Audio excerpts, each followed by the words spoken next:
పిఠాపురం అంటే నేను చిన్న రైతునండి. ఇక్కడ కళ్యాణ్ బాబు గారు స్థలం కొనుక్కున్నారంటండి. ఆ కొనుక్కోవటం వల్ల మాకు చాలా సంతోషంగా ఉందండి. ఇది పల్లం మునిగిపోతుంది బాబు. ఆయన కొనుక్కోవటం వల్ల ఈ కాలువలు గట్ట తవ్వింటాడండి. ఈ రైతులకి అందరికీ మేలు కలుగుతుంది. ఇక్కడ క్రమేపు స్థలాలు కూడా విలువ పెరిగిపోద్ది బాబు. ఈ స్థలాలు కూడా కళ్యాణ్ బాబు గారు ఇక్కడికి రావడం మాకు చాలా సంతోషంగా ఉందండి. మీ పేరండి?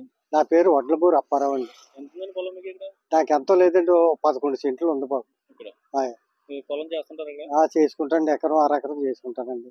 ఆ గేదెలు మేపుకుంటా ఉంటాను. అంటే ఎప్పుడు మునిగిపోద్దండి, లాస్ వచ్చింది? ఎప్పుడు ములగదండి. బాగా వరదలు వచ్చి ప్రాజెక్ట్ బాల్ ఎగ్గొడేస్తే మునిగిపోద్ది బాబు.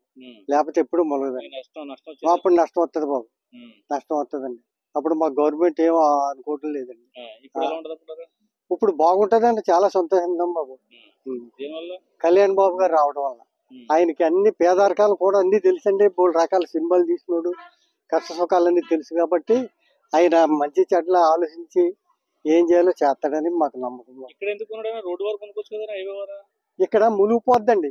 దీని వల్ల మెరక చేద్దారే, కాలువ దవ్విందారే అన్న ఒక ఉద్దేశం ఉంది బాబు. ఉద్దేశం మీద కొన్నారనుకుంటున్నారు. అధికారులు బాగా పనిచేస్తారండి. అధికారులు బాగా పనిచేస్తారో మాకు కూడా బాగా మేలు కలుగుతుంది. రైతులు చాలా సంతోషంగా ఉన్నారు బాబు. కళ్యాణ్ బాబు రావడం వల్ల చాలా సంతోషంగా ఉన్నారు. రైతులకి అందరికీ మేలు కలుగుతుంది.